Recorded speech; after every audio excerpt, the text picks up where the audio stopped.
ప్రజలు గుమిగూడే సభలను తగ్గించాలని ప్రధాని మోదీ పిలుపును గౌరవించి తెలుగుదేశం పార్టీ నెల్లూరు జిల్లాలో జరుపతలపెట్టిన మహానాడును రద్దు చేయాలని ఆన్లైన్ ద్వారా మహానాడును జరుపుకోవాలని శుక్రవారం ఉదయం పెందుర్తిలో ఏర్పాటు చేసిన విలేకరుల సమావేశంలో తెలుగు శక్తి అధ్యక్షులు బివి రామ్ ఆ పార్టీకి విజ్ఞప్తి చేశారు. ఈ రోజు పెందుర్తిలో ప్రెస్ మీట్ ఏర్పాటు చేయడానికి ముఖ్య ఉద్దేశం ఏదైతే ప్రధానమంత్రి నరేంద్ర మోడీ గారు పిలిపించారో దీన్ని అన్ని రాష్ట్రాలు ప్రభుత్వాలు ఆచరించే సమయం ఆశీర్వదించి మనం చేస్తున్నాం.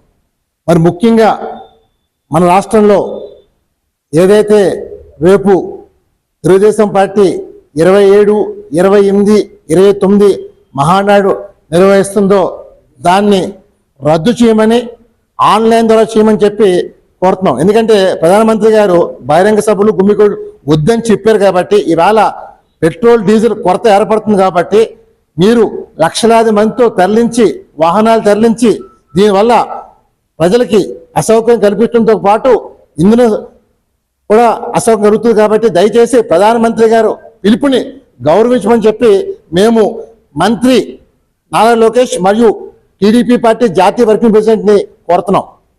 ఎందుకంటే ఈరోజు మనం చూసినట్లయితే ఢిల్లీ ప్రభుత్వం నిన్నే ముఖ్యమంత్రి గారు ప్రతి సోమవారం అధికారుల్ని మెట్రో ట్రైన్ రమ్మని చెప్పి పిలిపించారు. అలాగే మహారాష్ట్ర సీఎం గారు మోటార్ సైకిల్ మీద ఆయన నడుపుకుంటూ వెళ్ళారు. అంటే దేశం వేళ చాలా క్లిష్ట పరిస్థితిలో ఉంది. మరి ఈ సమయంలో నేను ఈ ప్రభుత్వాన్ని కోరేది ఒకటి ఏంటంటే మరి ఇచ్చే మెసేజ్ని ప్రజలకు చేరాలంటే మనం ఆచరించాలి. అలాగే నిన్న కూడా మంత్రి పార్థసారథి గారు మాట్లాడుతూ కూడా మంత్రుల్ని ఎమ్మెల్యేలు కూడా కాన్వేలు తగ్గించమని చెప్పి పిలుపుకోవడం జరిగింది. నేను ఒకటే కోరుతున్నారు, కాన్వేలు కాదు మన పార్టీ చిహ్నమైన సైకిల్ పైన వెళ్తే ఒక నూతన మెసేజ్ ఇచ్చడం అవుతుంది. డెఫినెట్గా ఇవాళ ఇంధనం కొరతని మనం నివారించడం అవుతాం మనం చేస్తాం.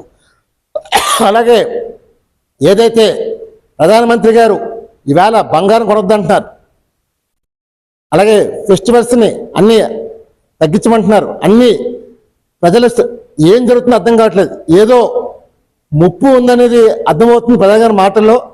మన ఒకటే కోరుతున్నారు, ప్రజలు అప్రమత్తంగా ఉండాలని కోరుతున్నాను. అందువల్ల ఎవరు కూడా మీ పరిసరాలు దాటి వెళ్ళొద్దని చెప్పి కోరుతున్నాను.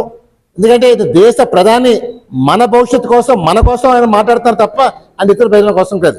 అందుకే మంత్రి నారా లోకేష్కి ఇది మీకు ఒకటే నేను సూచన చేస్తాను, మన ప్రగతి కోసం మహానాడిని రేపు రద్దు చేసి ఆన్లైన్ ద్వారా నిర్వహించడం కోరుతాం.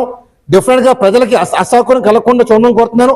అలాగే మన పార్టీ చిహ్నమైన సైకిల్తో ప్రయాణించి ఒక నూతన అధ్యాయానికి నాదడం కోరుతున్నాను. ఈవేళ రాష్ట్రంలో ఎన్నో సమస్యలతో అడ్మిట్ అయినా సరే ఇవాళ ప్రధాన సమస్య గ్యాస్, పెట్రోల్, డీజిల్. ముఖ్యమంత్రిగా మొన్నే చెప్పారు త్వరలో మనం కొత్త రాబోతుందని. దయచేసి ఇలాంటి కొత్త రాకుండా నివారణ చేయబడుకుంటున్నాను. రేపు మహానాడిని రద్దు చేసి ఆన్లైన్ చేయమని చెప్పి తెలుగు శక్తి డిమాండ్ చేస్తుంది. మీకు మా వార్తలు నచ్చినట్లయితే మా ఛానల్ ని సబ్స్క్రైబ్ చేయండి, లైక్ చేయండి, కామెంట్ చేయండి. మరిన్ని వార్తల కోసం R9 టీవీ ఛానల్ ని చూస్తూ ఉండండి.